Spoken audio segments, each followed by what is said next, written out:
But why, some say, the moon? Why choose this as our goal? And they may well ask, why climb the highest mountain? Why, 35 years ago, fly the Atlantic? We choose to go to the moon. We choose to go to the moon in this decade and do the other thing. Not because they are easy, but because they are hard. Because that goal will serve to organize and measure the best of our energies and skills. Because that challenge is one that we're willing to accept, one we are unwilling to postpone, and one we intend to win. We choose to go to the moon.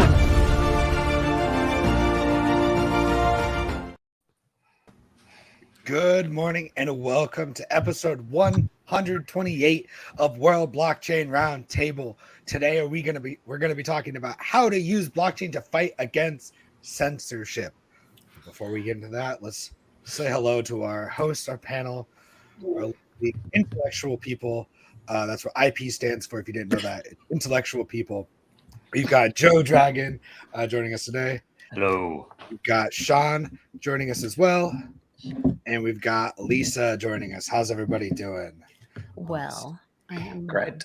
Is it beautiful? Is the weather amazing wherever you are right now? I hope it is. It's been crazy cold here since I got back. It's been cold, but it's in the 60s today, I think. So I think it's going to be better. Oh, it's cold where I am. It's just gorgeous. Like this, it's just like the sun is out and it's beautiful. I'm so happy I'm not in Florida right now. It would just be rainy and just it'd be like living in Shrek's swamp right now, but like a little chilly. Anyway, enough about talking about the internet. First, a quick update from last week. Each host is going to receive 166 lot. Each topic contributor is going to receive 83 lot. And last week's theme was decided by the World Blockchain Roundtable DAO vote, and no lot is rewarded. So there you go. Nobody's getting that. I'm going to pocket that. These ownership tokens come with perpetual passive income, free edits, and governance votes. I love how Joe's just like, that's not how it works, John. You can't just pocket it. It's not like change on the ground. You can't just, I'm going to pocket it. I'm going to put it in a virtual wallet. I'm going to play video games with it later. This week's theme, like we said, is how to fight blockchain, how to use blockchain to fight against censorship. Let's get into those questions before I laugh too much. Our first question comes in from I Am for I Am. His question is, imagine I feel like this is a movie. Imagine we lived in the nation called Cryptopia. Next, imagine government of Cryptopia became led by tyrants. So we as Cryptopians begin talking about starting a revolution. How can blockchain technology start and continue a revolution against the government of Cryptopia? What actions would the tyrannical government of Cryptopia do to suppress its citizens? What can we as Cryptopians do to fight back? What if Canadian truckers would have been funded only through a cryptocurrency? That's just a throwaway line for the movie. Great. So what can we do? I guess we could all start speaking in dramatic voice for one. Yeah. That always helps everything. That does help. Yeah. Need a filter. Yeah. How can we use, I guess, cryptocurrency? I'm trying to now put this question into a real question. How can we use cryptocurrency to take back power from tyrannical governments is what it sounds like. Well, I think right now we do live in a world run by tyrants. We're pledged you can't talk about the government or talk against the government. We've seen it here. I didn't know it. I was a lot younger, but I remember right after 9/11, if you said anything about the government, you were totally anti-American. which is anti-American in itself. Like I remember the Dixie Chicks. That was like I got feel guilty. I was like a kid, but I was like, yeah, them bitches. That was ruining them. They said the Bush was bad, and it's just it scares me that having grown up and seen that,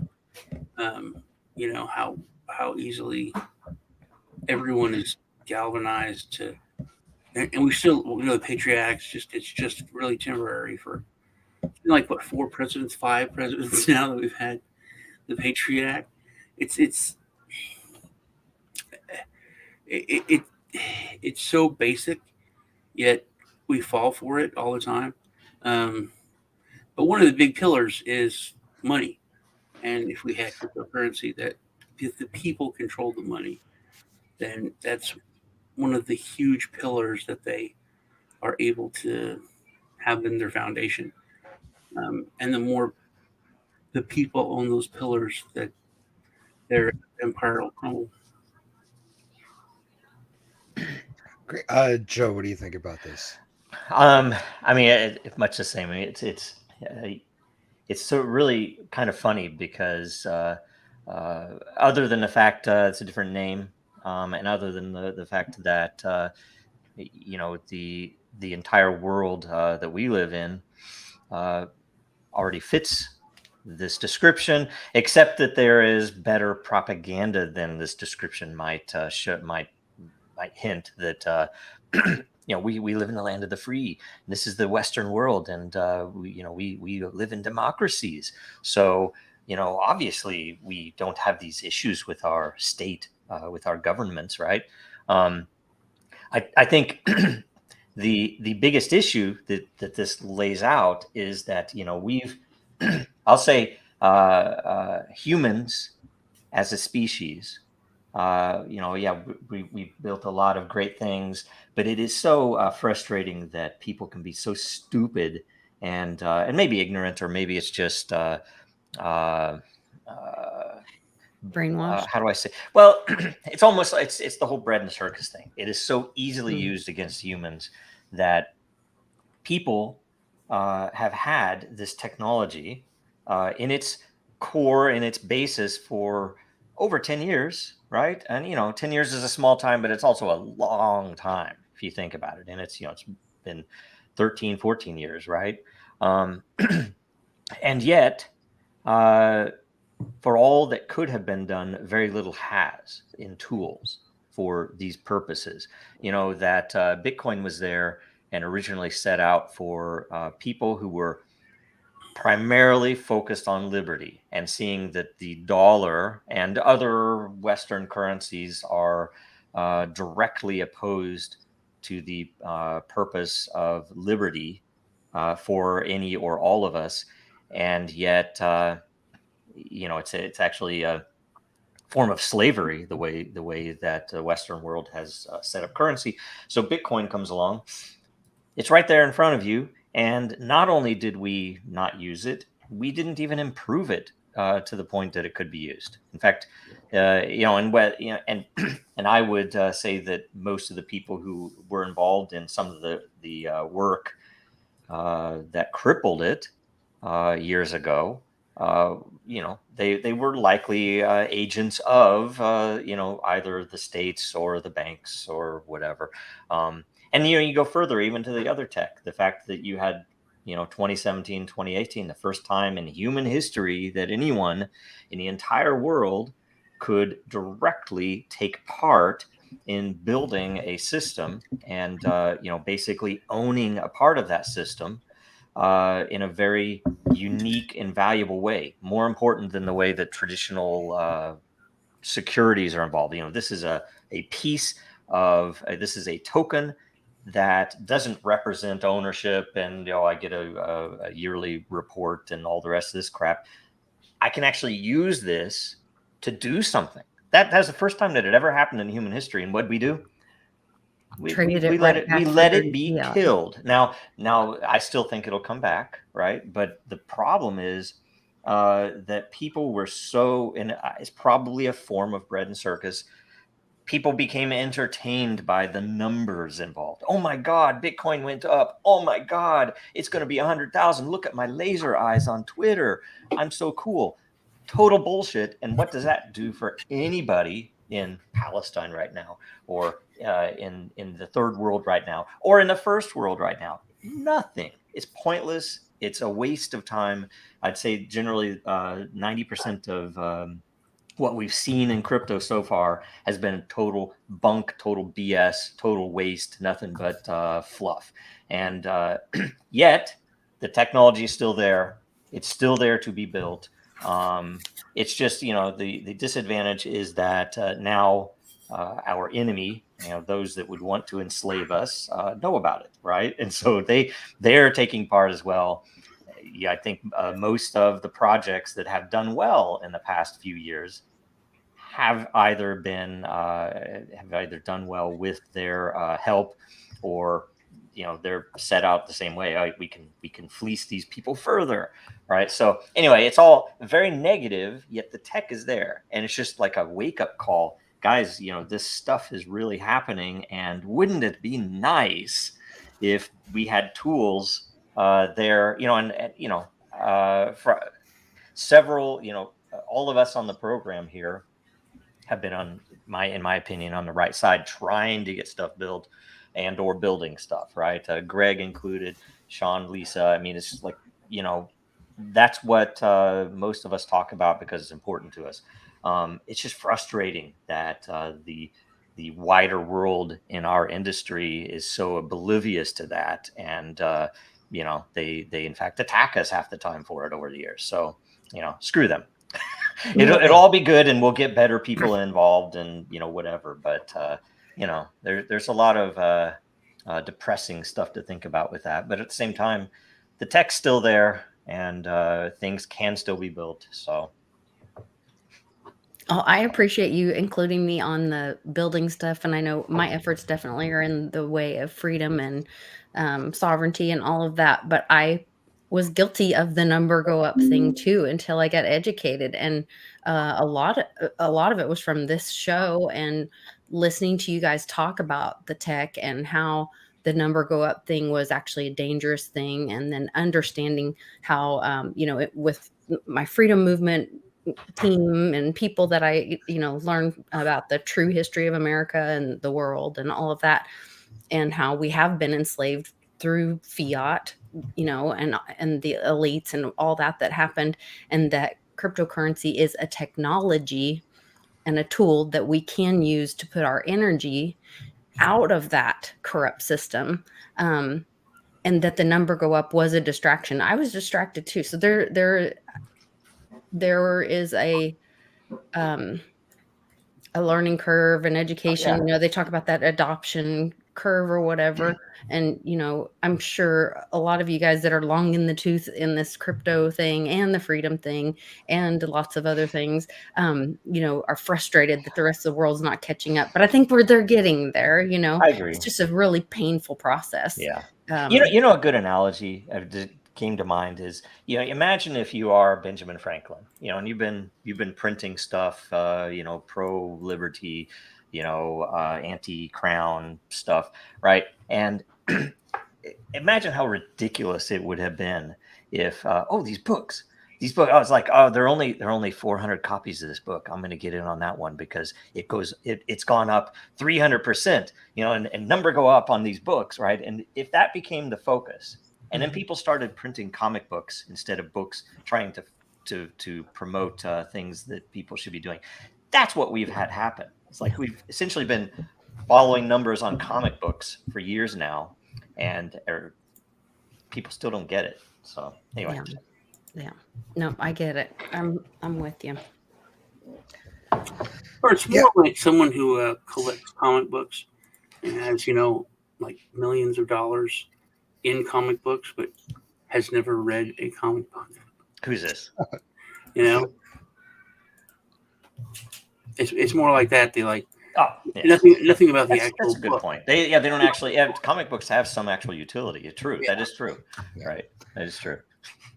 But I think that goes back to the question of, how do we get out of the system? And that's use the tech. free ourselves, put our energy, use Can when this bubble bursts, as they're printing it, they're supposed to print $773 billion in the next 3 months. Which is, it's laughable. It's ridiculous. It's And so unbelievable. maybe that will destroy fiat, will pop the bubble, free us from this I'm hoping. ridiculousness of this system. And because we have to let go of, I had this conversation with some people on a Twitter Spaces, and they kept running back. They kept saying they love this one project that I love very much, but then they kept talking about they can't wait to sell and get them dirty fiat. And I was like, what is wrong with you? Like, you keep wanting to go, it's like a trapeze artist. They keep wanting to go back to that system of slavery, Mhm. and if you're only holding on to crypto because you can't wait to put some dirty fiat in your pocket, you miss the whole point. Yeah, that's the whole point. Is like the one Bitcoin is always worth one Bitcoin, Right. and that's the beauty of it. I just wish that Bitcoin wasn't crippled, right? That there are, if you're wanting to use Bitcoin for cash, there are definitely better options now, right? Several, and they're all great, and Bitcoin is still great in various ways, but it's still so frustrating to see what it could have been. Now, can I? Because I think it fits with this question. I was going to bring up a couple of things that I think would be useful for this subject, which is I have occasionally, and I can't pretend that I have an answer to this. If you pretend that the world we live in, and this is not too much of a stretch, but pretend like the powers that be, the people that control the government and whatever videos they have on every single representative in Congress and the Senate, what videos they have on all the bureaucrats and all the people who lead the various agencies in the U.S. government and in the European governments, right? Imagine if all of those people were either fully controlled by, or owned by, or are an alien species. Just pretend like that's the case. And this alien species is so powerful that we don't even know who they are, right?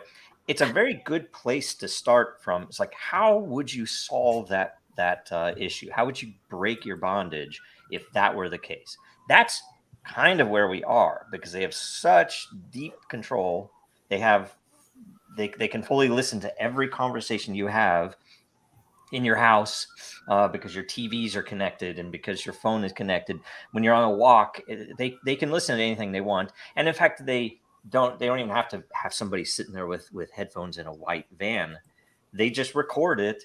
And when someone calls out, it's like, hey, what about this person? Do we have any bad stuff on them because they're involved in some stuff that we don't like? It's like, boom, they have years worth of anything they want to listen to figure out, what you're about. And they just use some search function from your closed caption that they've been running on everything that you've ever said.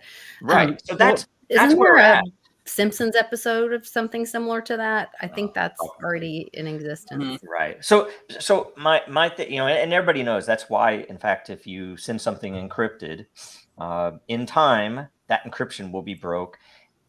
If it isn't already broken, that there are 0 days that the various agents, 3-letter agencies, already can break a lot of the encryption that people use.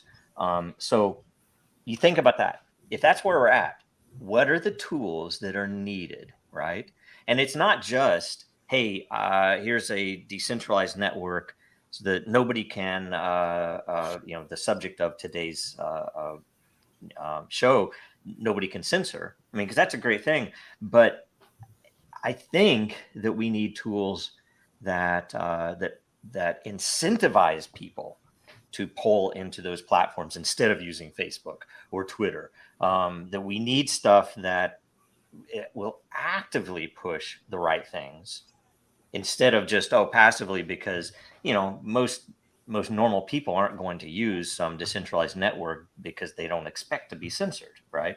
And it's when the Canadian truckers that were mentioned, that was a financial issue that really popped up, that kind of woke people up. And frankly, crypto should have been right there. That should have been the the event, a Western nation actually censoring and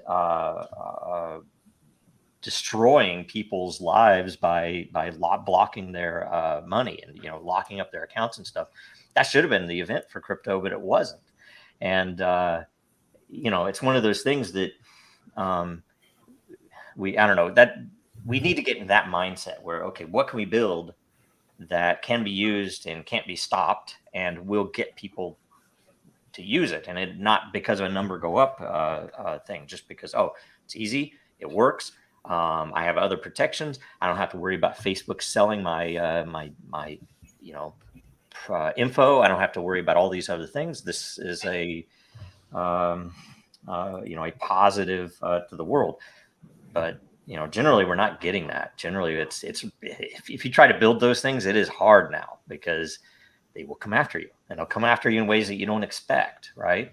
So it's got to be rewarded for the energy that they put into it. That's where, like, that's the only way to keep people showing up, because people do what works for them. Yeah. So that's part of the thing where, like, the Facebook thing and all that, they used the chemical, the endorphins, to get people to be little robots for them to put their energy in and sell their information for free and all that kind of stuff. So you'd have to make something where people were rewarded for their energy that they're putting into it. So I don't know how you do that. Well, there's things are happening now against those companies. It took a long time, and there's an old saying for the internet: don't fuck with cats, and don't fuck with kids. And that's what they did, and that's what. So I think it's like 40 states are suing Facebook now. Oh wow! Okay. For addicting kids, for targeting kids, for addicting kids, the whole endorphin thing. For so that is, I thought that was kind of a big deal. Mm-hmm. But on the other thing, the subject of censorship, we've been slowly censored for a long time, to where it's acceptable. I always talk about the Area 51 thing. Growing up, that there's no Area 51, you're crazy. And then it got to where it came out, and people were just like, yeah, I knew it. We knew it. Haha. And I was like, there's scientists and people that came out and talked about this, and their lives were ruined, that people were killed. And everyone's cool with that, Like, why aren't people really angry at the government? Why isn't this like a major thing? Like it used to be. Remember, I watched this show on Amazon called Hunters with Chino, and it's a great show. It's based on true fact. This how we saved a bunch of Nazis, and we brought a bunch of Nazis over, and us in Russia, we both took our pick of the smart ones, and a lot. I mean, but not like a couple. I mean, it was massive. We gave them identities, jobs. Most of NASA. Operation Paperclip was full of Nazis. Yeah, and anyway, but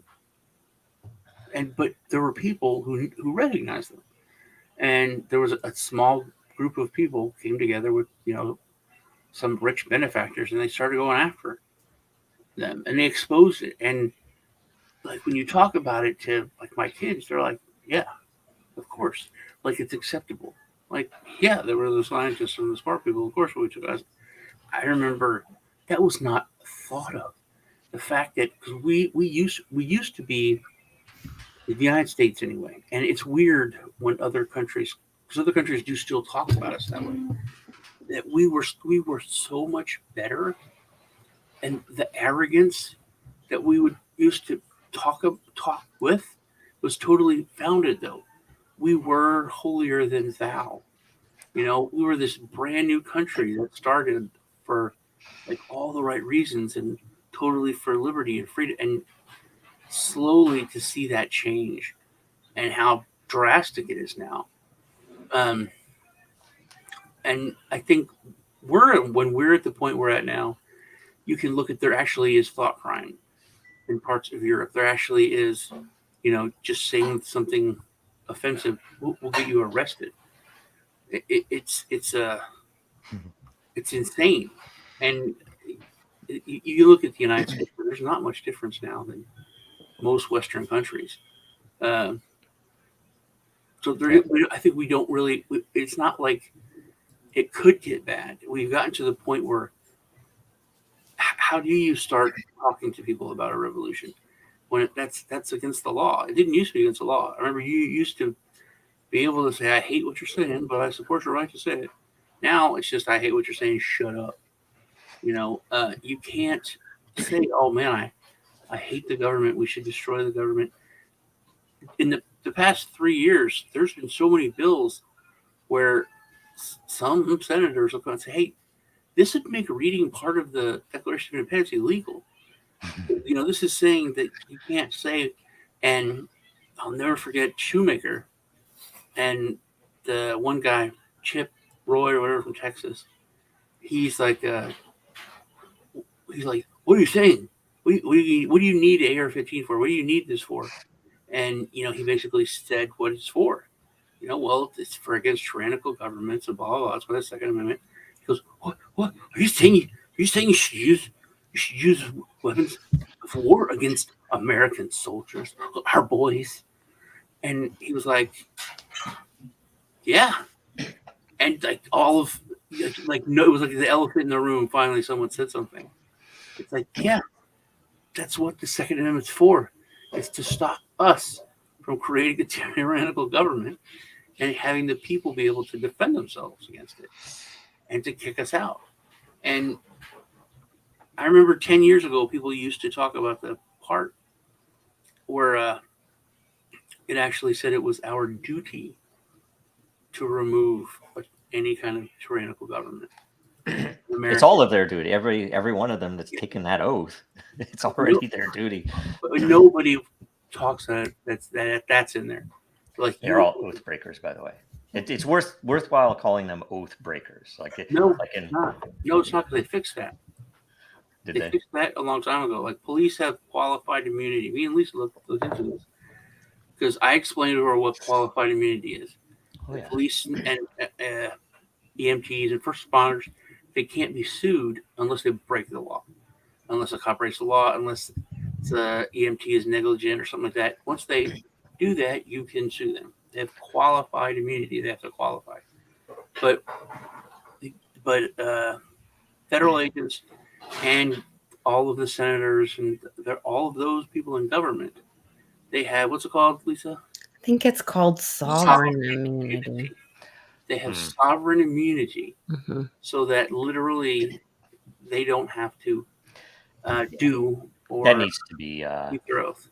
That needs to be a constitutional amendment made illegal for any states to do that. Yeah, if anything, they should be held to a higher standard. Yes, exactly. So, by the way, so should all the elected officials. I think the elected officials, let's say there is a revolution. I would say the first thing we should do is turn all of the surveillance apparatus internally. It should be monitoring what all of these fuckers are doing at lunches when they're making their deals, the senators and congressmen and lobbyists and bankers. These closed door votes. Yeah. It should all be visible. Remember, I told you I think we should kill them.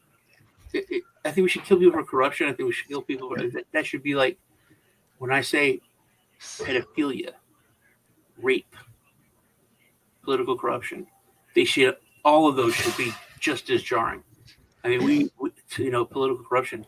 Yeah, of course. It's like going 58 and a 55. Well, they just found the proof that Joe got that money from China, and everybody's like, lock him up. I'm like, no, traitor, hang him. Yeah. It's already written. It's already that is the law. The law's already there. The problem is they don't ever use it, and there are no consequences. And so essentially, it's become inflation of corruption, where it's like, oh, everybody expects it's all corrupt. Of course, it's like, yeah, what are you going to do? It's like, how you stop it is, look back to history. What would the Romans have done to people? And by the way, they had those similar problems. And Quick trial. yeah, oftentimes they'd either be banished or executed. Yeah. Depending. So anyway. So I think the problem that you run into a lot is nobody wants to make rules that govern themselves, which is why you're never going to see term limits change. Yeah. Right? Because what senator's going to vote to change their term limits? But they put term limits. I'll talk about how great it is. Yeah, we really should do that. I'm for it. Yeah, Out of a job. But you know how it is. The other side, they just won't. Well, walk away and not run next year. It's everybody talks about how bad, like, we can't get anything done because of filibusters and anonymous filibusters, stuff like that. Well, nobody wants that in place when they're not in charge, and then as soon as that flips, it's always the other person's fault, right? Yeah. So there's no actual way to self-impose this. And it's important to note the thing is, they pull that up, so it's obvious to all of us. It's like, oh well, you can't get both sides to agree on this. You can't get the problem. Reality is that alien entity, that the U.S. government is a vassal state. I'm not going to go any further than that, but the fact that it is so controlled, that is the biggest tool that they have. The Democrats and the Republicans is like, oh, and they pretend like they're fighting each other. It's the same damn people. There is no left, there is no right, there's no Democrats and Republicans, there is no conservatives and liberals. It's all bullshit, and it's all so obvious if you step back and you don't have to step back out of it. It's and I have noticed that this time around, people are using Uniparty. People have been waking up, and I have also noticed that along with this, just of how old and decrepit these people are, that a lot of people are running and they're like, these people are old and decrepit and they don't even know what cryptocurrency is. And that makes my ears pop up. So it's, and if there's anyone having a talk on Twitter or whatever, I'm in there. I'm like, what do you think about blockchain and cryptocurrency? What do you think about crypto? Yeah, it has to be made an issue. And there's also go vote for Brandon Herrera if you live in Texas. He's running for Congress. He was a self-proclaimed claimed constitutionalist. But we have to, and he says this, if people don't vote, he's Republican, people don't vote the way that those people that put them in office want them to, we can't let them get away with it. We have to primary them. It doesn't matter how popular that person is, whatever. If they're voting not the way you want them to, you have to primary them. Because most people, they like, I won my election. I'm now in Congress. I'm the Republican. I'm the Democrat from whatever. I don't ever have to worry about running in a primary for the rest of my career. And they see themselves as in an elevated position instead of in a servant position.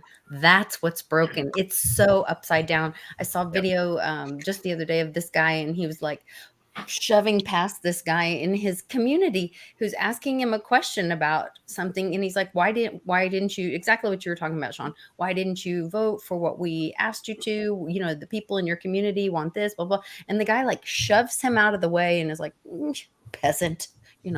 I mean, and that's where they need to be humbled or removed. Well, that's a lot of like calling it government schools instead of public schools.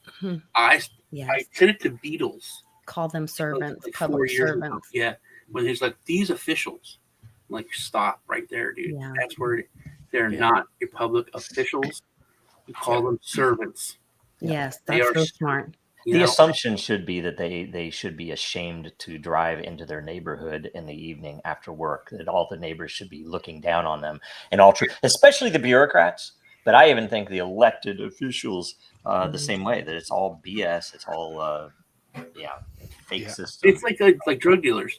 I mean, 20 years ago, you could have the nicest house, the nicest car. If you're a drug dealer, everyone's like, now it's like, oh, I mean, it's glamorized by, shows on Netflix and stuff like that, but it's not as bad You know, it's like those. It was just such a different time before. I feel like we need to institute some kitchen rules, which is just we take all of everybody that says that their mom is the best mom in the world, we let them all hang out in a kitchen and just have tea and chat, and whatever they decide are the rules for elected servants, right, or elected officials. That's how we whatever. got here, John. What? No, it's the opposite. Now it's I like don't know. we need a fourth branch of government that governs that government. That's because, like, you know, if the Supreme Court is nominated by other branches of government, then If we how could do they dismantle what govern? we have and try that, I'd be game, because it would be better than what we have now. That Well, is the for sure. whole thing I about the still think it sovereign should be a better- community why me and Lisa started looking into it is because it was during, you know, when they're doing all this stuff with the great, you know, Infection. gingivitis outbreak, and they were passing laws and doing things that were blatantly unconstitutional, and they would, even in states, they would do it. HIPAA violations. Yeah, and then I would say, how can they? They're not morons. A lot of them are lawyers. Most are lawyers. They were lawyers first, and then they got elected. I said, how can they be allowed to? Like a cop can't go and if he rates, does something unconstitutional, he loses. You can sue him. You can sue him if he violates your civil rights. There's how can they get away with doing that? And then the court comes out and says, "Hey, that's unconstitutional, illegal. That law is wrong, or you can't stop that action you took," and it just goes away. But they're not in trouble. If that was a cop or someone else who violated someone's constitutional rights, they would be held accountable and in trouble. And then that's why I brought up, they take an oath to defend the Constitution, blah, blah, blah. They should be held accountable and should be arrested, or they should be in trouble. And that's when Lisa looked into it, and we found out it was completely different.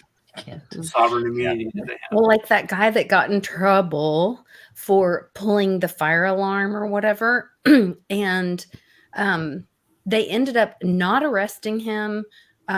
He didn't lose his position or anything. You know, he's subverting like the vote, stopping, you know, the process, all this, and they ended up fining him. Yeah. Yeah. Like, who's making well, that? and there is an interesting thing to note too. You know, we're talking about tech, right? I mean, this is live stream, multiple platforms.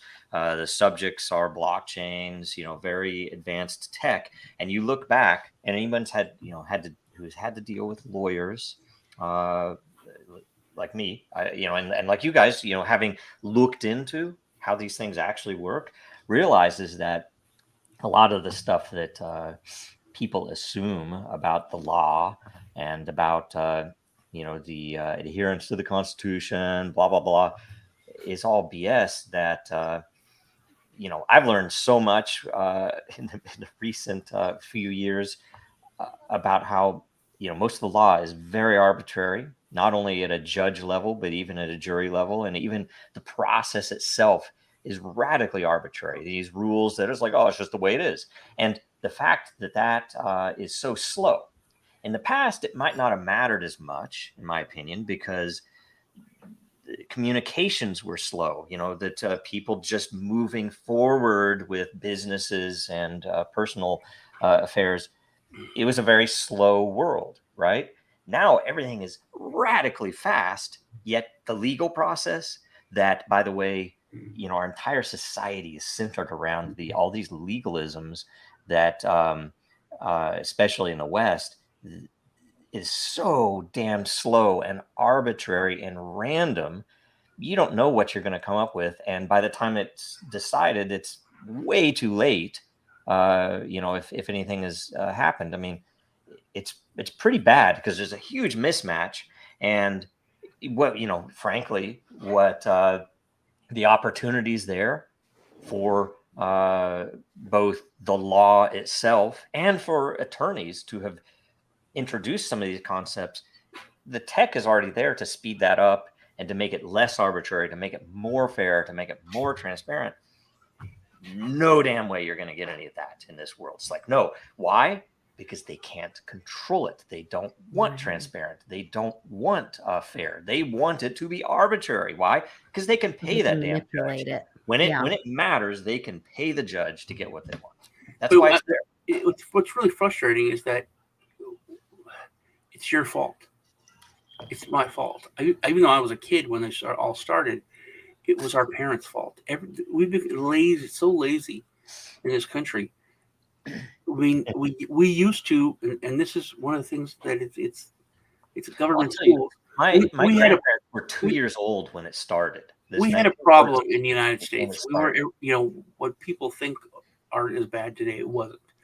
It's not. It used to be really, really bad, especially in the South. And everyone didn't believe it was that bad. And then the technology came around called television, and some of those protests were seen by all those people all those young people especially. And there's this huge civil rights movement because they were made aware, because they got information, because it's like the internet when the internet first started. And those people had been taught in public schools, because people used to care about it. Who the fuck goes to the PTA now? What is the PTA now? No one knows. Well, they'll arrest you if you go and it's if you a joke. complain or something, right? The FBI will come for you. Yeah. So it was like if you didn't go, people talked about it. It was gossip, I don't know. I still think. But they took civics class. Kids used to be taught what the power that they had, their civil rights, right. what they had over government. It was a freaking required class, and literally after the civil rights movement, they saw, hey man, look at all these things that are illegal, and everyone people that were educated on a high school level were like, oh no, you're completely illegal for doing that. That's got to stop. And they replaced civics class with a literal class called government. I mean, they don't even teach that, I don't think, anymore. No, they do. It's required in Texas. Oh, they do in Texas. To graduate, you have to have government. Yeah. Well, my daughter came over last night, and she's going to school to be an attorney to help children. And she was taking some kind of theory class or something. And she's sitting there, and they're telling her how they don't believe in gender anymore. And for her to pass this class, she has to smile and nod about the new rules about that, gender is decided and not biological, or just even using the term gender instead of sex. Like the whole thing is just the brainwashing, Anyway. And that's the thing too. That's again the separate. If you ask me, all the identity politics, and you can even look. You look at Google Trends, starting around 2008, 2009, when it popped up. Whenever you realized, holy crap, they're bailing out the bankers. These guys that can print money, they're going to bail them out. It's crazy. And what happened immediately is they started pushing in all the major papers, and you can look it up. They started pushing white supremacist and other racially charged terms. Why? To separate people. It's like, okay, wait, they're all coming against the bankers, and it looks like the right and the left agree about this. Oh my gosh, we need to pop up stuff. And what it led to is all of the identity politics related to gender, because it's a spectrum. So you can literally not only have two sides, you can have a million sides.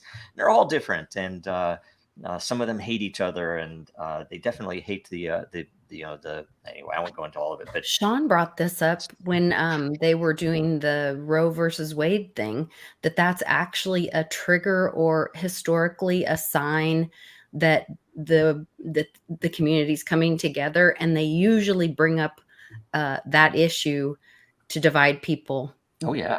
When you see that issue come back into the news again. Yep. And I won't even go into the Kanye stuff and all of the other pieces, but brings up about what's her name, Margaret Sanger, the eugenics stuff that happened in the 30s, that the Nazis adopted a lot of, and yet, there's some reason that and yet there are even studies, and it's pretty disgusting, where they will even go into studies about abortion and how it's positive because it's reduced the crime rate. Here, look, we can prove that it reduces the crime rate. We need to keep killing these babies. You go into all that crap, and you're like, they're sick. man. There's a book called Blood Money that was written by one of the founding nurses of Planned Parenthood. And essentially, it's like we don't have to go into the depth there, but I do believe that they want to kill Black babies, and that's why that is such an issue in the U.S. And they've said it in the past. Look where they're located. Look at what neighborhood they put them in. But it's like in the old days, they used to talk, like Bill Gates' dad would say that, he would. It's like, oh yeah. Anyway, sorry. I think we're getting really close to current events there, and I don't want to. I don't want to jump on those toes. So stick around after for current events. So let's jump into the next question though. We got a lot of questions. I want to make sure we get to them all. Question, this comes from I Am for I Am as well. Can the panel explain how information cannot be changed or altered if written to a blockchain that is decentralized or well distributed? To quote Winston Churchill, history is written by the victors. If the history is written to a blockchain, the victor may have won a war, but would not be able to rewrite the history of the people that they conquered. Shameless plug, go Den! A great way to preserve history is by posting data on Den social. Then that data will be written onto multiple blockchains. There you go. Lisa, you want to kick this one off for us? No, because I'm not the tech person, so I was going to let Joe. Never mind. Joe, what do you got? Right. Well, it is definitely the case that you can put it. You can put the information or evidence of the information, a hash or something else. That's important. I think you hit by saying evidence. Yes. It's who writes it to where whether or not it's credible. Right.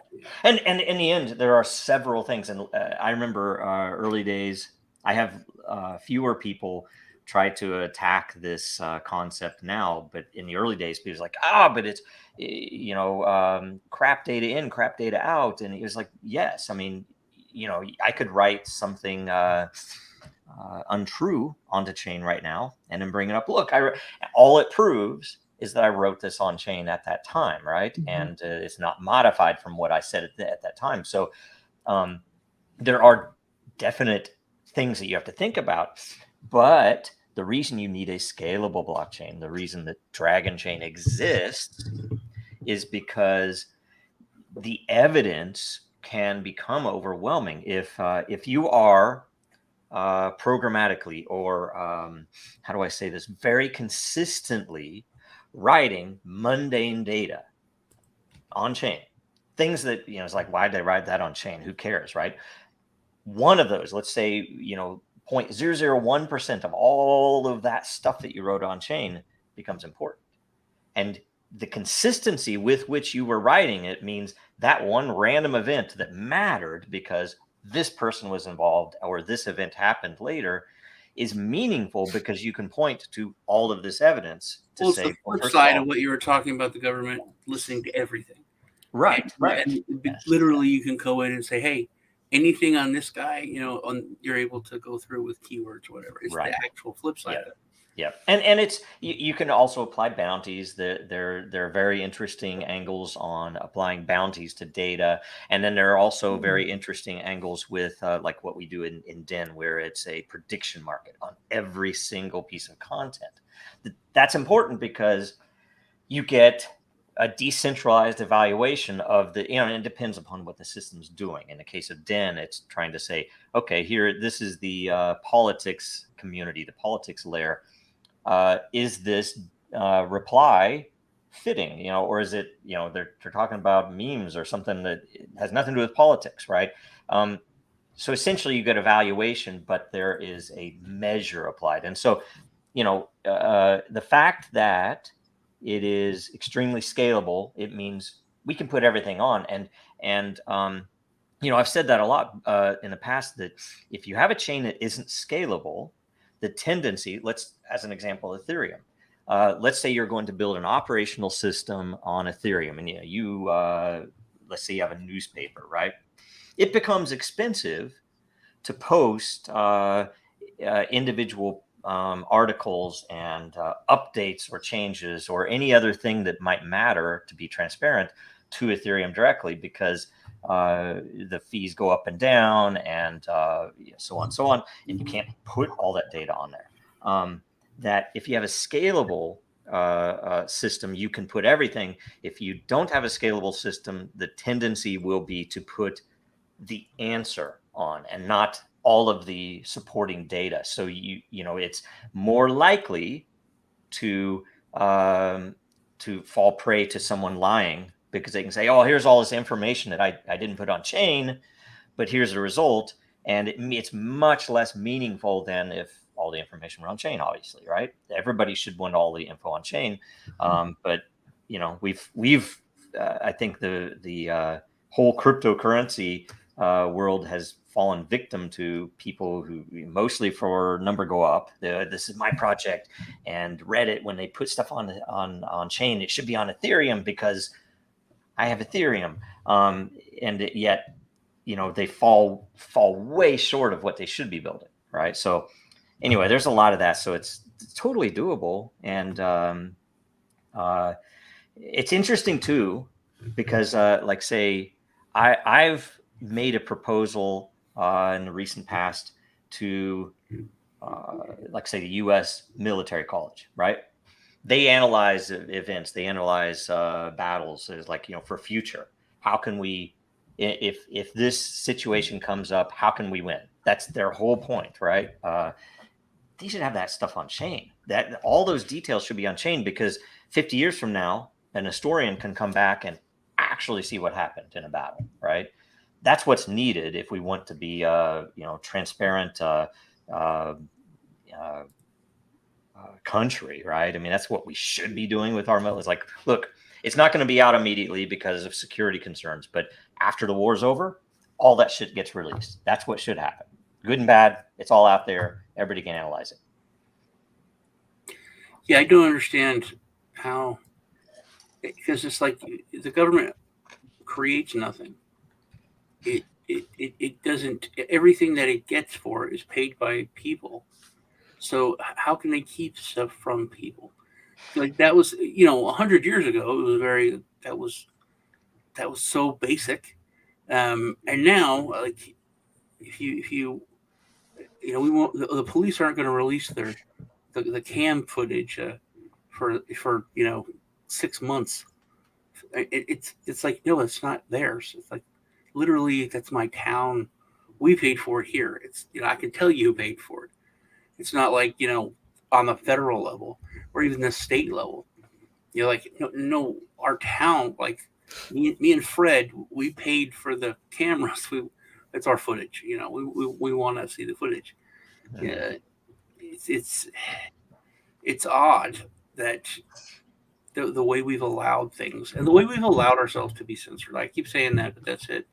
Because we live in a country that it wasn't that way, and it was set up to not be that way.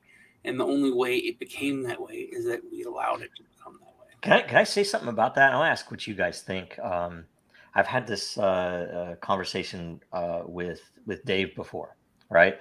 Like, depending upon what side you are in an issue, a lot of times the side that is favored by the powers that be, whether or not they really do think, oh, I believe in this side, right? The funny thing that's so interesting is that a lot of times they don't recognize that the other side, and the reason that nobody's saying anything against what I believe here, and they don't a lot of times consider that a great deal of people self-censor because it's they'll be called a name if they say what they believe, or they'll be canceled, or they'll lose their freaking accounts if they say what they believe, right? See, that's a difference. Because first they said they made shame There's no reason for it. Literally, if you're the weirdest thing, it's just your kink, and you're kink shaming someone if they're a pervert. Mel Gibson said people's biggest fear is being publicly shamed. I just saw him on an interview yesterday, I think. But there's no fear of personal shame or public shame. I think it's like Joe said. Now, it's being canceled. It's where the mob has so much rule. Doesn't matter if they're like the majority even, but it's any mob. But that's the little by little by little, then all at once thing, where it started with the public, maybe even before public correctness or political correctness. Remember where they used to say it's not polite table conversation to talk about politics or religion, with people. It started there. Don't talk about those two things. Just those two things.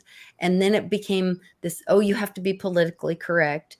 And then you have to, instead of, you know what I mean? It was just little by little by little, then all at once. And now it is the canceled, you don't have a voice at all because you think differently than the mob. Yep. And I'll tell you, like say on Den, we've even had engineers who have told me, well, I don't believe in anonymous online content. There's like that, and it's like, man, I don't care what side you're on. I mean, I've learned a lot by exploring 4chan. And I would tell you, there's some really nasty stuff on 4chan, and I have to be well trained to skip over a lot of it, right? And it's almost like a psychological study. You can kind of get a read pretty quickly on whether someone's full of it or essentially it's a paid post by some foreign power, right? So there's a bunch of stuff like that in there, but I think anonymity is almost it's so easily it's a form of privacy, right? Because if essentially if you didn't have anonymity, like say I can't say half the shit on Twitter that I really believe, because I know it's too risky. I mean, I have a job, I represent a company, and I have to have these accounts, and so on. I don't make money off Twitter, so it's not that. A lot of people do have that issue with Twitter and YouTube and everything else, where they would literally mean they have to go get a real job, right? But a lot of people don't see what they think, so it is useful to allow people to say something anonymously, because it's better to have information out than not, and if you can't attribute, well, who said this, do they know what they're talking about? It's like, does it really matter if it's content? You can evaluate what they're saying, no matter who it is saying it. So it's just an interesting thing that in this day and age, that I've seen very technical people who just don't believe in anonymity. I'm like, really? I mean, I understand some people post some pretty nasty stuff anonymously, but it is objectively nasty stuff. You don't need to know who said it, right? So anyway. You can choose to pick it up or put it down. But that also brings up where we had this conversation about, I think it was Greg, about being able to pick up and put down different identities. And maybe one of your identities is your anonymous identity, when you need to be able to, use that without it hurting, like you were saying, right. Your work identity or that. And you could do that with cryptocurrency. Yes. You could have your keys. These are my public, this is my public work key, and you put that hat on or that cryptocurrency on and present yourself that way. And then you have your, your private family life or whatever. I think IFRAM said it's bigger than that, to control the message, that control the nations. People don't realize they're a part of the many, a part of the few, but it used to be that way, because the silent majority, now it's been flipped. It's the loudest minority. You cannot be part of the many, but if you're part of the loudest, screaming the loudest, and having a bigger presence on whatever, on Twitter or whatever, that's who gets listened to. It's the squeaky wheel gets the oil. which is true, and I believe in anonymity, but then there's the issue of keyboard tough guys. It was called people telephone tough guys back when I was a kid. They'll talk so much crap behind that keyboard, but it's because they know there's no consequences. And I think you can have anonymity, but if somebody breaks the law and does something, or says something that's if you're harming another person or threatening or whatever, then they should be able to be found out with a warrant. But it's I think it's been brilliant the way everything has happened. It's been brilliant how they played on emotions and use those to change the laws or to change for people to give up the power and to give up their well, I guess they've used it for a long time to give people give up their freedom, people to give up all of their power.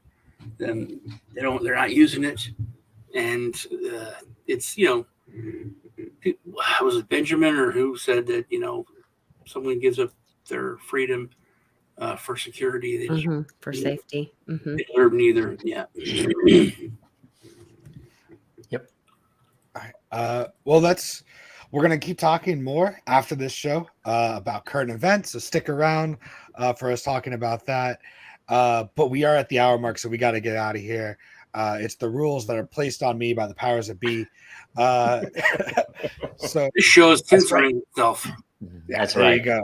I am the censor of this show, and if you don't like it, talk to somebody else about it because I'm not very good at listening. So, join us here next week. Next week, we're going to be talking about small nation swaps, fiat for crypto, what that would look like, and how that helps people, how that helps small nations, or it hurts them. Who knows? We'll find out next week.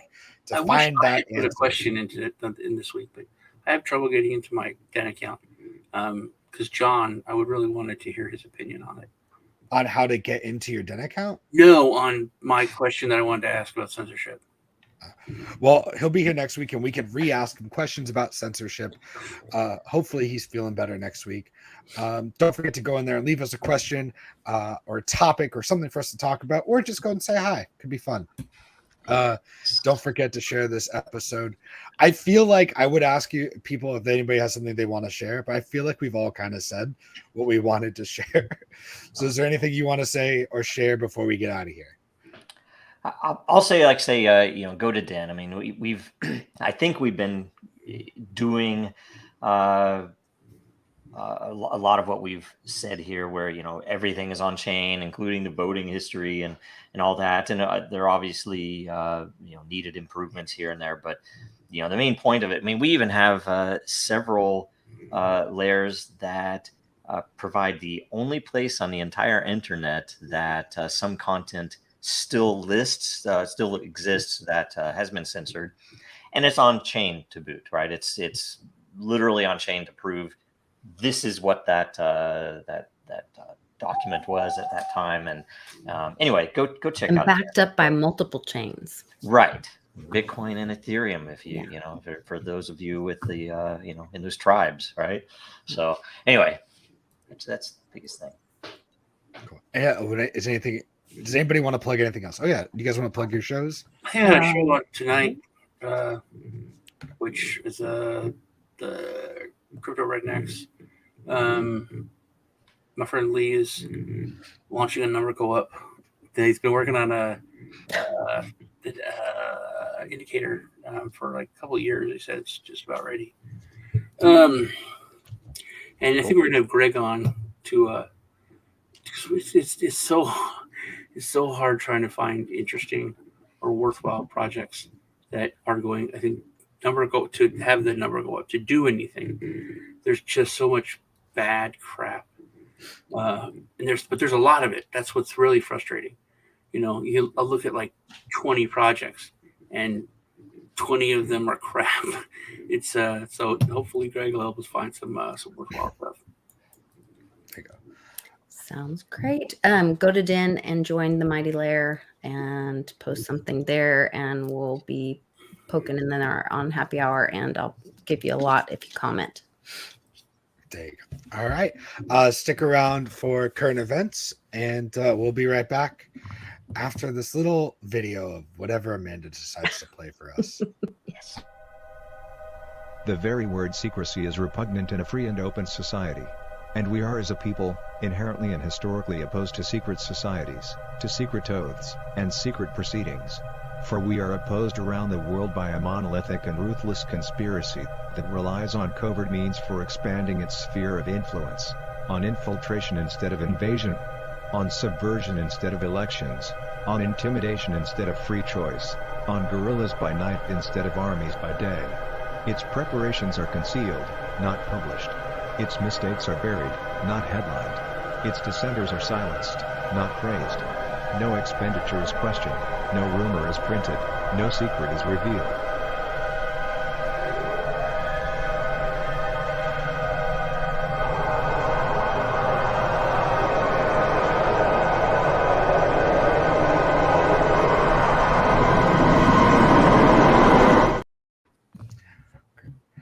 Fun show.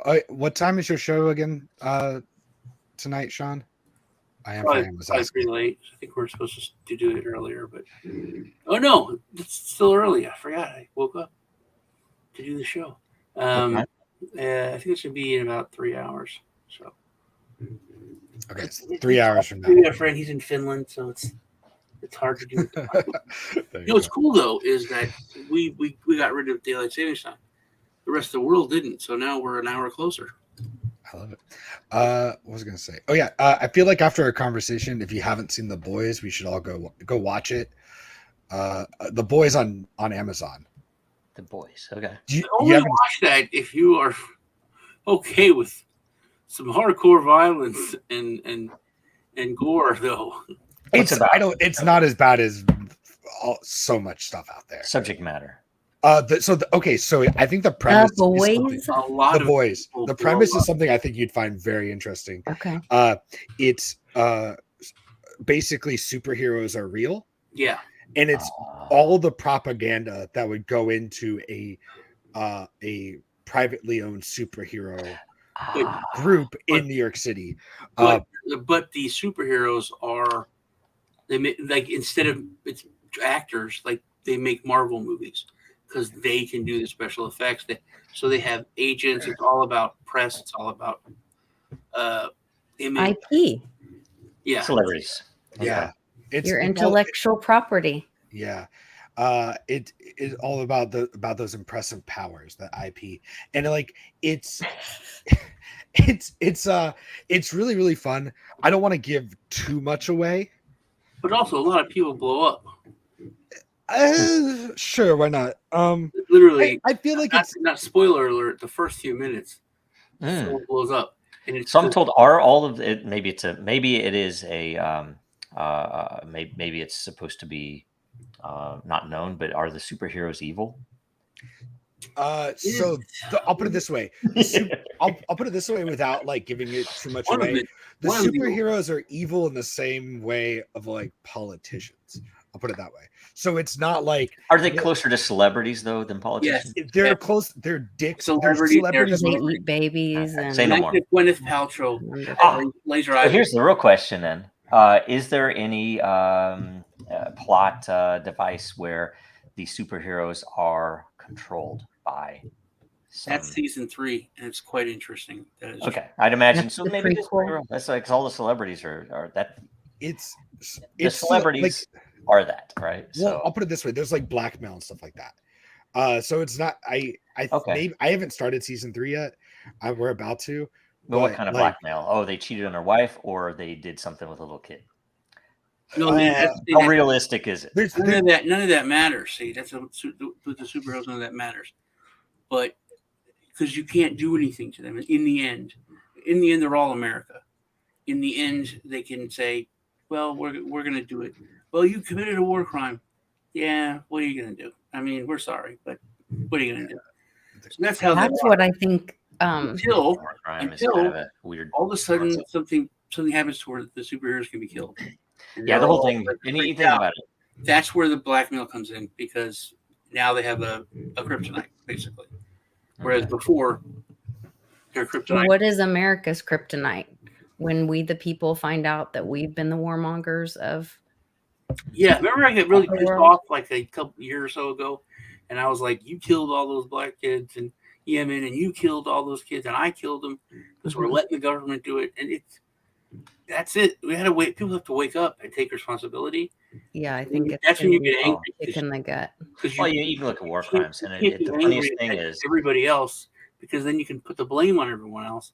But if you're not doing anything, it's such an absurd concept of war crimes that sure you can kill, but it matters how you kill them, and it matters who you are when you kill them, and it matters if you win. Those are the only three things that matter with war crimes. So it's kind of a bizarre concept. Well, our country was founded on war crimes.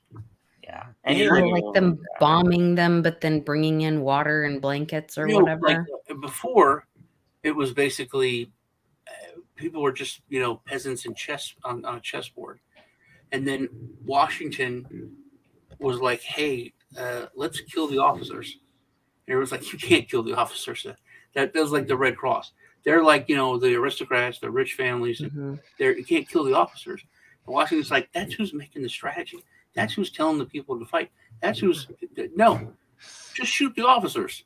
But that's against the rules. It was a war crime. It was radical, but it completely destabilized the armies because they're like, I don't know what to do. I'm just what to do. And you killed the guy on the horse, which they were simple. They were really good targets. It's the same reasons the Mongols were so successful, that they didn't have the same rules. It's like, well, guess what? That's not how we fight. Screw you. So it's kind of a interesting thing. It's cultural differences, but Anyway, the other thing I would say too with the boys is that later on, when you get into the seasons, you get a lot of like stuff that we talk about on this show, like is literally in that show. So like that's kind of like the interesting thing to me. Worries me though is this Amazon produced, or is it? It's an Amazon Prime show. The same reason I'd love to watch it, like say 10 years ago, certainly. It's like, that's awesome, I want to see this. Nowadays I'm like, the reason they're putting that in there is so they can at least have some control of that narrative, because it's funded by the same people who are doing that shit in the real world. And anything they expose is like, more than anything, half the time, like say, they're normalizing it. Yeah, or watching Tucker Carlson or watching some other interview. Most of the time, that notable information is when something is said that isn't supposed to be said. It's like, and everybody's like, "Holy crap! I can't believe that person just said that thing," right? And those are the things that are interesting to me. So I mean, like when Steve Scalise announced Mike Johnson as the 45th Speaker of the House. Sometimes good things are said. I didn't see that. I did. Okay, I'll have to watch that. No, because it's crazy to me what's going on, and people are kind of immune to it because everything is so circusy, right? It's like they don't have clown makeup on yet, but damn if they're not being that ridiculous. So on the censorship thing, the question I should have put out there is, I think it's so obvious now that one of the biggest proponents of not being censored and free speech and all of it has been comedians, and we've never really. I mean, it's always been that way, but it was never, you understood the gravitas of what they did as far as that, keeping free speech alive, keeping that, because it started with, they just quit working colleges, which was like the biggest, thing on comedians tour, was they all did colleges, universities, and they stopped because they were terrible. They couldn't make jokes. People were like, "Oh, what's offensive?" It's like, it's a joke.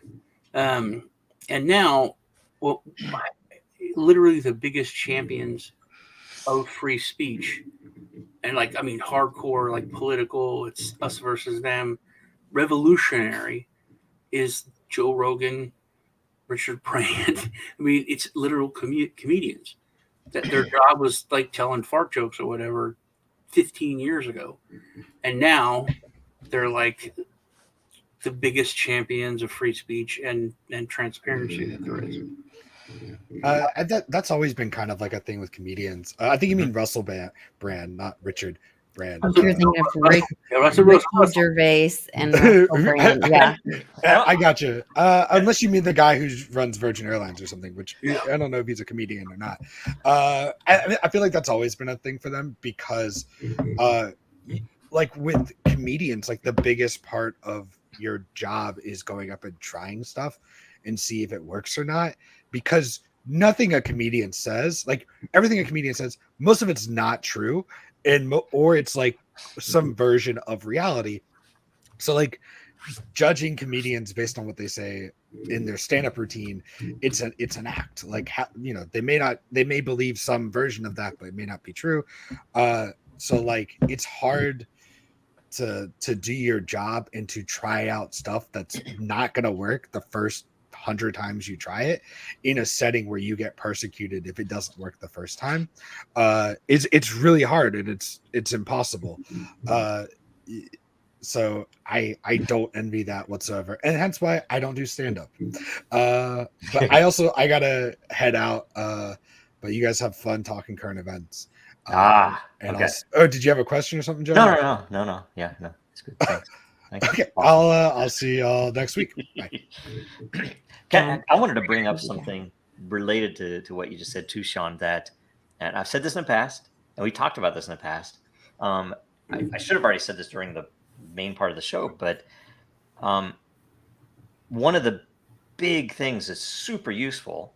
You know, and when you mention comedy and what it can do, I do think memes are particularly important for that, because they're like, bam, it's a single frame snapshot. It could be a video, but it's essentially a very simple concept, tends to be funny, and tends to counter whatever you're supposed to think, which makes it useful and funny, and people spread them, right? And it's really hard for them to stop them. So my thing is very much, and I will seek out things that have been censored.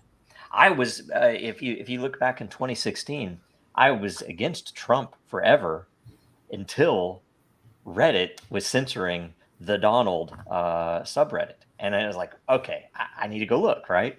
And what I found was so hilarious, full of memes. It was funny. I just got totally into that, you know, and it's an interesting thing that, in my opinion, people should seek out that which is censored. They don't have to believe it. Well, you made the point, and it was a very good point, and I have heard it maybe 2 or 3 times since then. But throughout history, you said this, throughout history, all of history, anytime the powers that be have tried to censor something or deny it or to stop the people from hearing about it, when has it ever not been true? Right. And like, it always is. I can't ever think of a time or anything where the government's like, no, and telling people they can't talk about it, where it wasn't true. Yeah, because it doesn't make sense. And we could go into certain subjects, which we are not going to go into, because I don't want to get canceled and I don't want this whole show brought down. But there are certain things currently censored in various parts of the world that you have to think, well, holy shit, that's the best indicator to me that information is true, which is crazy. And it's the thing about it is it's some of these things are foundational to our culture. You know, it's like a new origin story, right? And it's crazy to me that they think they have to censor this, right? It's like, why do you have to censor that? Come on. Yeah. And then you think that it's crazy, but that's part of, you know, was it in the 60s when they had those hearings and they said we use distraction, or disinformation, distraction. If that doesn't work, we discredit.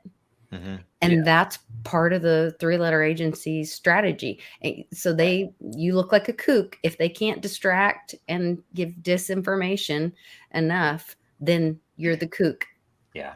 And now they have add the cancel, Yeah, and if you look at anonymous boards and stuff, you know, I was surprised early on at how often things that are so ridiculous, like flat Earth, come up, right? And you know, and I don't believe that the Earth is flat, right? But some people do, and or a lot of people talk about it. But it's always this, you know, and that'll never be censored, right? Because that'll never be censored because it's not true, and because they're using it to try to distract from the things that are true. There's a big said, distraction. You know, honestly, the flat Earth people have made me study, like, and learn more, because because I've had arguments with them, and they'll say something like, "Well, that actually makes kind of sense, man. You're right."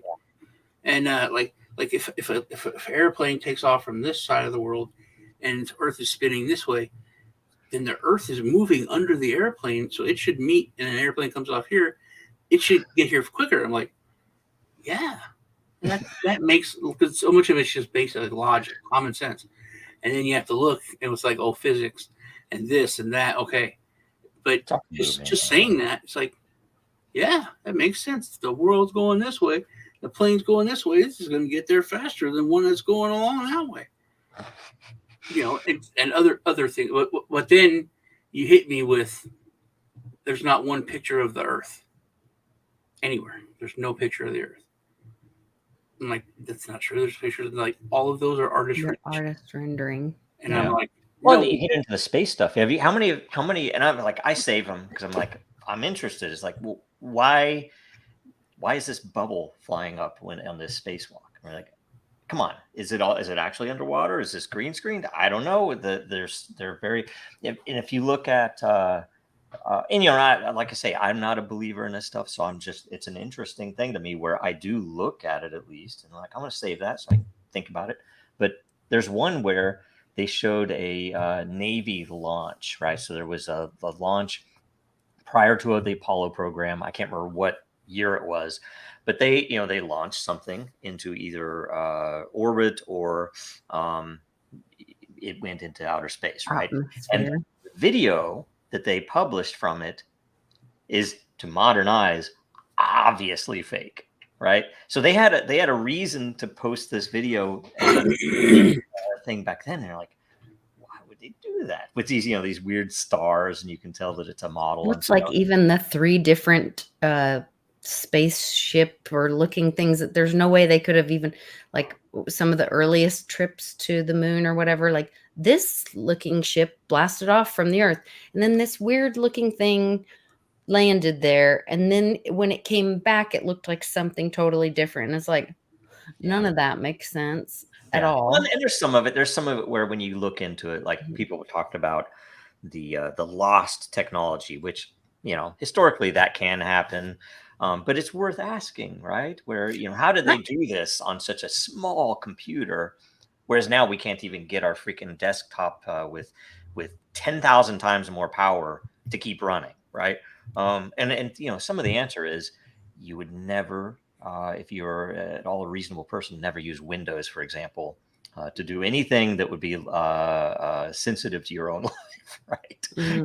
You can't think that that's ever going to work, right? But anyway, there's a lot. So I'm curious if you guys know or have any thoughts on, because, you know, we have that little clip that plays of JFK speaking, and I recently found, actually I've got 2 now, memorial albums of all of his speeches while he was president, and I was listening to it, and I that one where he says, and why but say we go to the moon? Why the moon? Because I don't believe we ever went to the moon. I don't believe it's physically possible. You would burn up through the Van Allen belt, many other things. But why and I believe JFK is a good guy, which is part of the reason they took him out. Why would JFK be talking about going to the moon? Because the Russians were evil and we had to beat them at all costs. And or it might have been it might not even have been a good and evil thing. It might have been something where, well, we have to win, and so this is a really good way to do that. I used to joke after 9/11, not about 9/11, of course, but knowing especially now what it really was is interesting. That I used to joke that I wish that Al Qaeda had a space program so we could compete with them to do something worthwhile instead of just bombing a bunch of poor people, right? Anyway, it's interesting, and by the way, speaking of this, given the fact that if we as humans would be more aware and gravitate towards those things they are trying to censor so that we can understand what they don't want us to know, that's always a valuable thing for survival. But imagine if you had an Eternal, for example. So we have eternal.report, right, where you can put any information. You used to be able to put Twitter posts on there, tweets, but you can't right now because they changed their API and blah blah blah. We wouldn't even be able to service the number of Eternal posts that we do right now. If to pay for it, it's too expensive. But we have talked in the past about expanding the project and effectively saying, look, our goal is very much to seek out information that people expect to be censored. Why? So we can get it on chain now. So when they do censor it, it's there, right?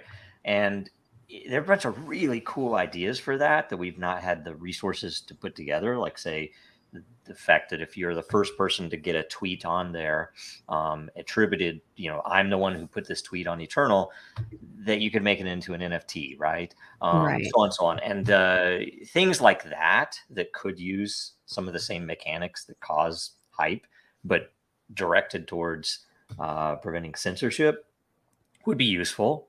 You imagine, for example, and we've put some of this stuff on there, but things like, what WikiLeaks has put out, that should all be on chain.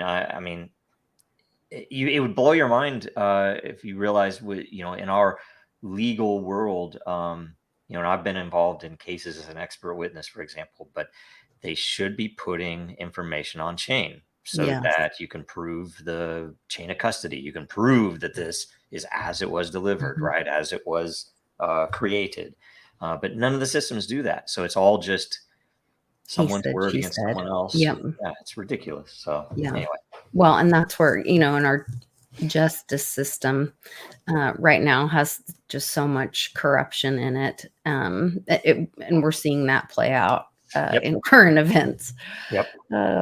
And you can see this affects crypto. It affects politics as well.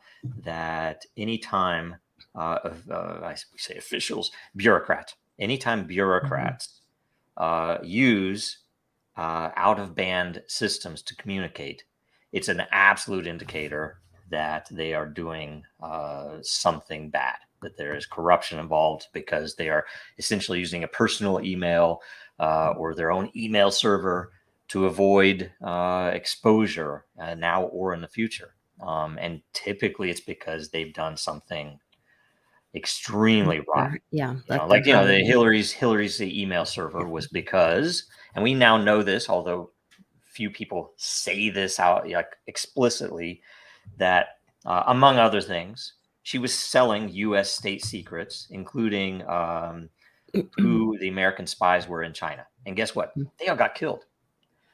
Directly responsible for dozens, if not hundreds, of human lives that were killed because they were spying. All these countries spy against each other, good or bad. Depends on who you are, I suppose. But that was a U.S.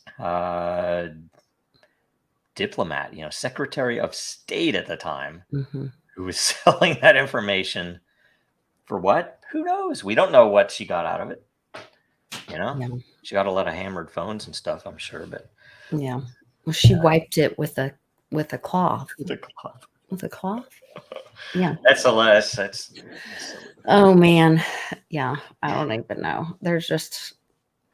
I feel like it's being exposed though, because people are hearing those things now, where before they were really, um, Yeah. you only saw that on 4chan or, and even 4chan is pretty new. 4chan's what, 2017, 2016? I don't know when it started. It was before that, Oh, was it before that? Okay. yeah, but it got really heavily, how do I say, noticed because of the Q stuff. At least, I started seeing stuff from I had heard of it before, but I had always heard of it as an image board Okay. where people traded, anime and stuff like that. Right? I Oh, didn't know much okay. I about didn't realize that. politics. Yeah, That there's a was whole the bunch of. beginning of it. There are some really interesting communities that are about very very philosophical, conceptual things too in there that are usually interesting to kind of, because sometimes a post will come up with ideas that you've never seen in on any other platform, and it's just because some person who's anonymous feels comfortable saying, here's this idea, and they'll go into depth, and it's usually really interesting. But you have to be careful because there's a lot of really bad stuff on there too. Dark stuff. So, Yeah, I've never been on 4chan, but even just on Telegram, when all the Hunter stuff came out, people were passing that around. And part of me wanted to see, because I wanted to know and be able to tell people, no, I saw it, I know. mhm. But then some of it was just so horrible. And I think that's part of the, how do you wake people up without harming the community or violating their reality? But the fact is, the community's already harmed when children are being hurt in Mhm. those ways. Exposed. The truth is what it is, and it does need to be exposed. And I'm sorry that it hurt, but it's that bad person that's hurting the child that's hurting the community too, Mhm. And not that's a the huge people event that are too. exposing it. Yeah. Totally. And you think about it, the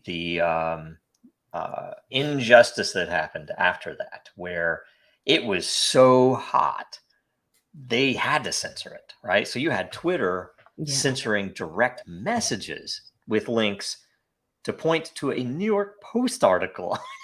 It was so ridiculous and over the top, and justice has still not been done No, he's about walking. Well, supposedly he's walking around, it. Yeah. with new teeth Well, and and they still try to say, "Oh, the Russians, Joe, the fucking president of the United States, if you believe that, uh, or whoever is behind that mask, actually said that the Russians did just this past week. The Russians did interfere in our election," and I'm like, it's so ridiculous. it is so ridiculous. Yeah. And the fact that the news is complicit in it, and that's legal for them to speak to the American people and lie Yep. that it's allowed to be, propaganda to the American people. We have to be, I don't know that, I mean, we're certainly not free. Maybe we're all in the largest open air prison Yes. in America, and the dirty fiat is, part of it. But because we're all being lied to, we're being poisoned with this I food, we're, passing our energy around with the dirty fiat. I wouldn't call it a prison either. I would call it a plantation. I believe Mm, that we're slaves, not I prison. believe that. Yeah. And they've just essentially made it slavery without calling it that, and it is obviously slavery. If you're working Mhm. in the Western world, you are enslaved because you are giving up a considerable amount of what you earn, your value, Mhm. to taxes. And even if you aren't, even if you're holding value, you're losing it to inflation. And you can't do so many things in this world that, by all intents, you could provide value to the world if you could do certain things economically, which you are not allowed to do unless you go through the bankers. It's the whole Gensler. Right. You pretty much be best to give up half of your value in your new company to the banks if you want to not be bothered. And I've even brought that up with our team. And tell me what you think of this. I would consider publicly offering that. It's like, hey, we'll give But it up. has to be public. Yes, 50% of Dragon Chain and all IP to whichever bank would first come in and offer us a plan that they can essentially get the government off our backs and let us build something for real. It's like, sure, 50% Pay the would be mafia. worth it. Yeah. It's like, I don't know why I didn't, it's like I should have considered that in the beginning. I should have considered, what, but frankly, I did not, I was not aware in 2016 of how deep we were in this hole that we are in. I mean, I did not realize at all. I thought, okay, yeah, there's good and there's bad. And well, you guys have created such a disruptive technology. That's Vertasium is the disruption of the markets to create free markets. If you look at the projects that are targeted, you guys are the disruption of the social media market. You would take over and library would take over YouTube. Library. You guys would take over Facebook and Twitter and and you can say Ripple for international transactions. Yeah. All of those projects are have the potential to disrupt the biggest market makers. And that's why they went after you with their 3-letter agencies and their henchmen. And I mean, it's so obvious, and we allow it. And when you're talking about us being slaves and all that, I had a conversation with one of the homeschool moms this week during co-op and went down a rabbit hole with her. But we were talking about owning things and how you don't own, and we were kind of pushing things back and forth with each other. And she's like, well, but you can own your house. And I said, no, you can't. The minute you stop paying your taxes, the sheriff will come, drag you out, put all your stuff on the curb, and they'll sell your house because it's their house. It's never your house, no matter how long you've owned it. Yeah, if you pay it off, when you register your car that you just bought and paid in full, you go down to the state because you can't drive your car because you need a tag. And you register it with the state, and if you don't keep that tag current, they are going to tow your car away, and they're going to sell it too, because all of it, everything we buy is theirs. Yep. The minute we put our energy in their money, in their system, we are the slaves. And that's when they buy a house that's like $200,000. If you get behind in taxes, like $3,000, they can take your house. It's ridiculous. I mean, it's such a comparatively. Yeah, and there's even a meme of a farmer at a like a town council meeting or something where he's holding up a sign. This is a guy who back in the day, in the 40s, 50s, whenever, built his own house, right? Didn't borrow money, right? And he can't afford to pay the taxes on this house that he didn't have a mortgage. He didn't go through that system where it's built-in slavery, the fake interest. Yeah. And so it's ridiculous. I don't know, the whole thing. And that's why. Guess what's coming, guys? I mean, no matter what we do or say, some big changes are coming. Now, whether it happens after the war, after freaking nukes land in the bigger cities, who knows? The best thing in the world would be for DC to be totally nuked, right? I mean, frankly, just just start over, right? And that's not treasonous, right? No, there's prisons under the Capitol. There are jail cells under the Capitol, and I believe that's all being cleaned up right now. I know the Kash Patel was talking about it yesterday in an interview, and Really? an Oklahoma National Guard sharpshooter people just had a great meeting with our governor yesterday. So I think good things are happening. Hopefully we're in the Day of the Deads today. I think. Are you guys talking about or self-censoring about the things going on over there? Because I'm self-censoring a lot, but I am watching a lot too. Where? there, the current thing. Yeah, well, I want to bring that up. About the leaked, the leaked plan. Okay. Did you hear about it? No. Oh, it's terrible. I thought from the beginning. I might know. I felt this is different. This time in the Middle East, it's like it's different. It feels more end of times. You know what I mean? And I've said, it's a prison. It's an open air prison. The people there have terrible. It's terrible. That's why it's like so black and white, and it's not It's a black distraction. And Yeah. it's terrible here. So they much more terrible there. Well, it's a good indicator. But there was a leaked document from Israel that their ultimate plan was to get it out, to wipe them out, everything, to get rid of it, to get them out, and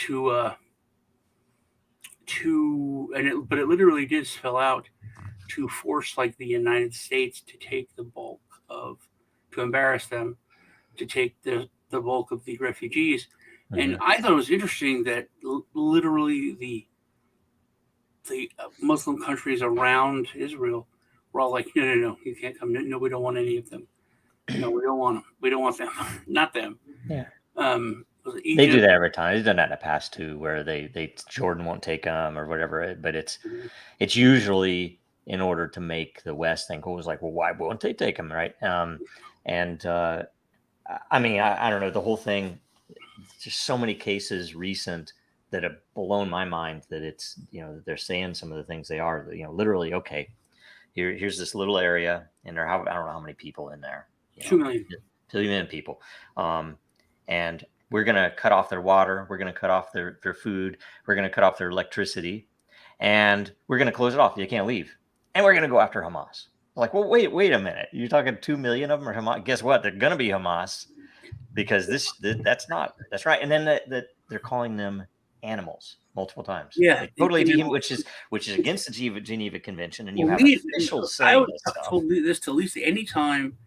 So I'm interested in the next war, because racism plays such a huge part in any war. It's like taught that because we're wired to not want to kill our own kind.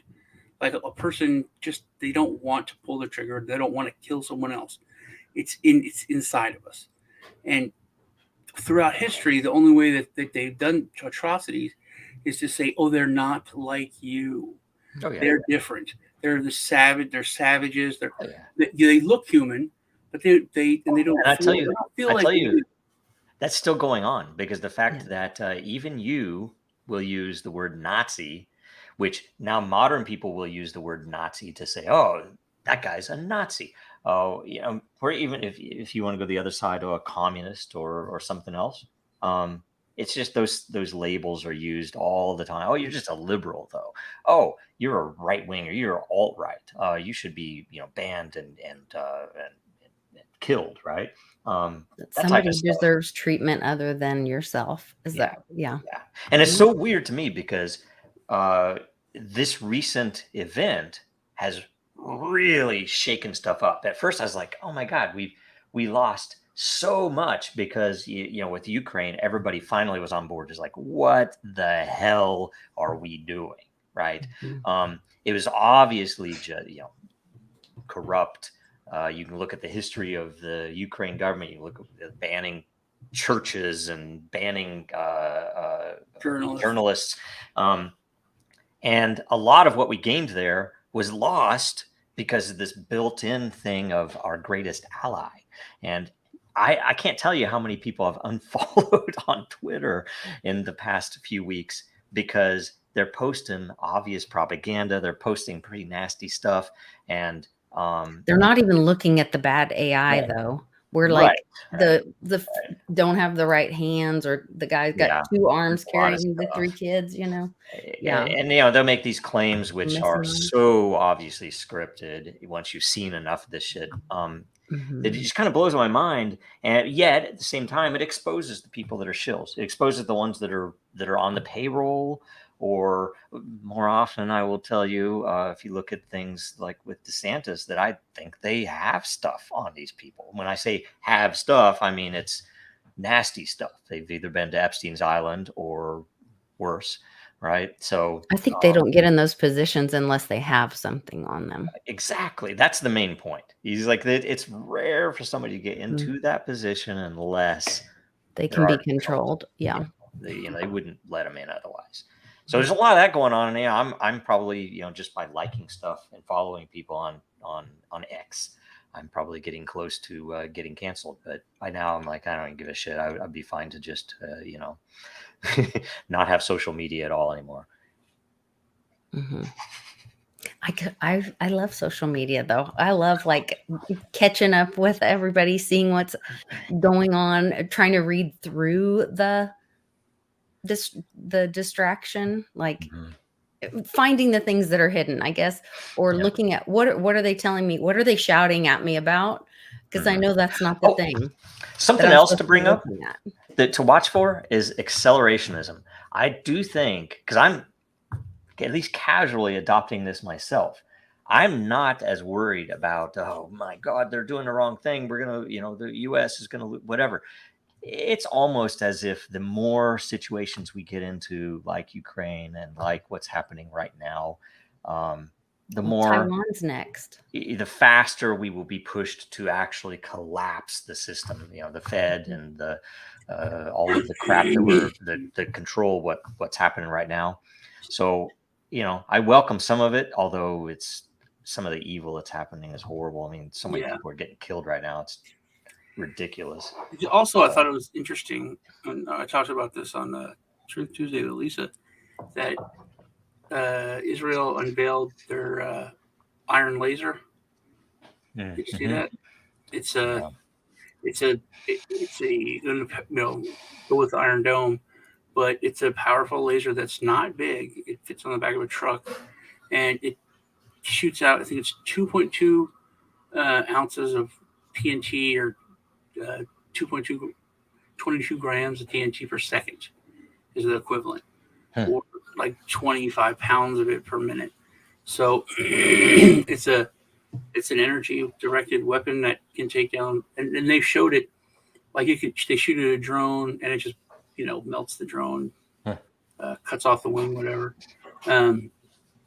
They can target different parts of the rocket to make it go off course or blow it up or whatever.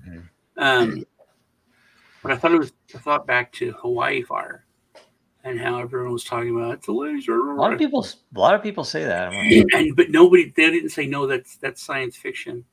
No, that's silly. And then I remember the U.S. was working on that for the past 15 years. What is it? Is it directed energy weapons, something like that is what they're called? Yeah, there's some weird stuff. I've seen some stuff, though I don't know if it's real or not, where obvious plasma from some of the Hawaii stuff. Whereas like, that's not a natural looking fire when you're looking at some of this stuff. And some of it could be wind, who knows? I'm not an expert at that type of thing, but it's still worth considering. And when you look at what they did, is like they at the same time we're sending an extra $100 billion to Ukraine.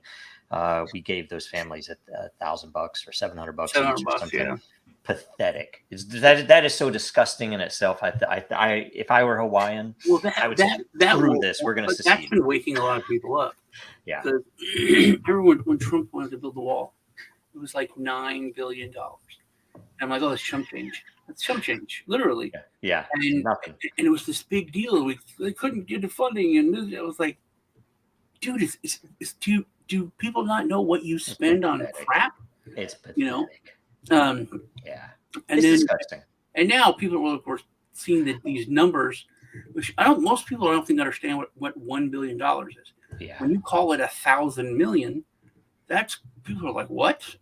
I'll tell you the best. I remember as a kid, and I can't remember all the details, right? But essentially, if you had $1 billion, just to visualize or understand what that is, you could spend $1,000 an hour, 24 hours a day, which would be hard to do. That's like a Brewster's Millions type thing, where he's like, okay, I'll try. So, but and you have to do it for like 200 years.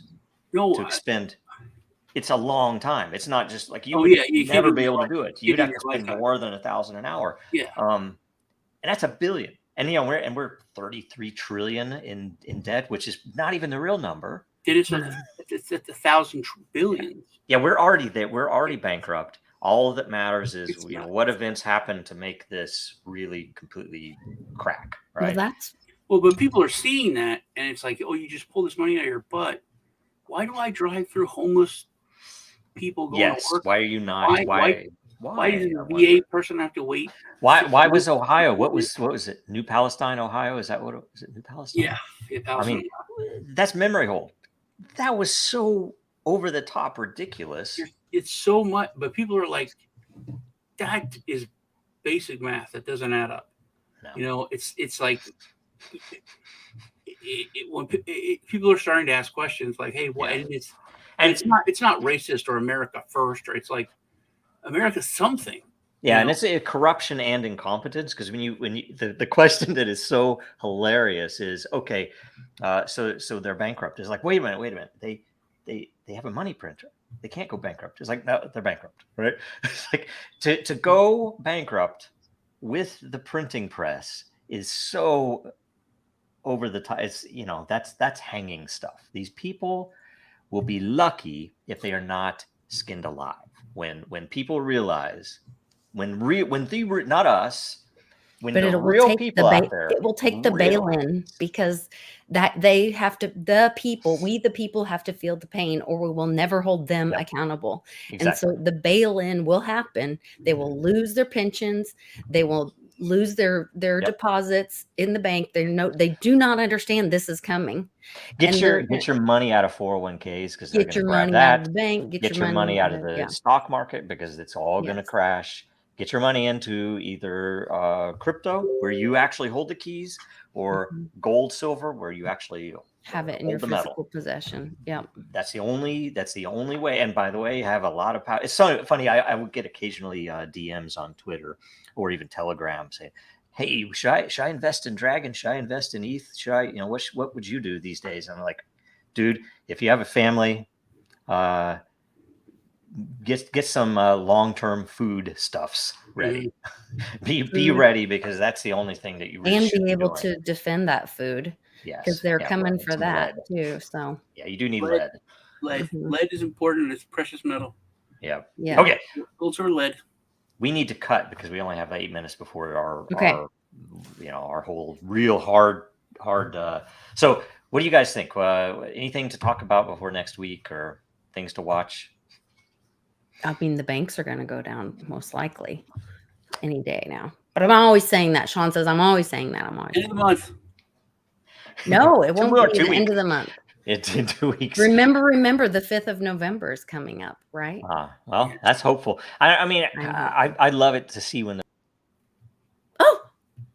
And you'd love it to see. Now we don't know what Joe is going to say. We don't know what he would love to see. Hopefully. We don't know what he would love to see. What would you love to see, Sean? What I'd love to see. Something happen. Like Joe get arrested. Hunter get arrested. It's so blatant. That's when I know that nothing matters. When you have, I've told you couldn't make something up, rather than him weighing his crack with an underage hooker. It's right there, and he's not arrested. Yeah. So obviously, the fact that they literally sidebarred that, where they have his dad talking about how someone, if you even have this much, and then they show him it's like, if you have this much, we don't care what the judge wants to do. You're going to go to prison for this much time. And then it cuts to him. Hey, man, this crack is 5 grams short, man. I mean, and the fact that I've seen his penis, it bothers me. It's like, dude, you got it all right there. You're not arresting him. But I knew it's coming. I don't know. Long term, you guys have to know. And we're all going to sit back and finally, right? That's what's going to happen. And we're going to be able to sleep. I wanted to, but I don't think it will. I mean, when I watched Cuomo, this girl, she came forward and said, he put his hand up my shirt, up my bra, and grabbed my boob. That is straight up assault. If any one of us did that, we would be arrested as soon as she went down to the police station. And told him that. Yep. And then then you have to go to trial. Presuming you say I didn't do it. He literally said, "Yep, I did it, and I'm sorry. I thought the broad wanted it." And then we didn't arrest him. They had a press conference with literally all of these law enforcement agencies for the county, from the sheriff to the city police to all these, all standing behind him like, well, we have all these resources. And they said, an arrest is not off the table. Yeah. I'm like, what? But I think even that was to expose that is what has been happening for so long. It's one thing to do a bad thing. It's another thing to cover up the bad things that are going on. And that's almost they didn't cover it up. They showed it. And they showed that nothing's going to happen. Right. They showed it. But that's the thing. But you're talking inside the system. I'm talking about what comes after. What comes after is what I'm waiting for. I think what came after is nothing. You see what happened. Area 51 comes out, and the government's like, "Oh, we can do this for decades. We can lie. We can ruin people. We can kill." We're not done yet. Cares? Well, by the way, aliens are real. But they have ways to. They have ways to still keep it within the bounds, and that you look at what happened to Mussolini after World War II. That's the degree to which I'm talking is going to happen after people realize what the hell's been going on. People realize what MK Ultra really was, and they don't have the circus to say, it can't be true. I'm still watching my football games. Which time? Nobody's talking about it there. Which MK Ultra? The one that ended in the 60s? Or 50s or in the 70s when they said, "Oh, okay, we lied." Okay, again. Gotta go. Yeah, we gotta go. So we'll talk to you guys next week. We should get together and just have a show on these things only, right? Anyway. Yes. Say that. Let's do conspiracy. Let's do it. All we Theory do is do it. Show. Yeah. All right. We'll see you guys next week. All right. Thanks. Bye. Yeah, take care.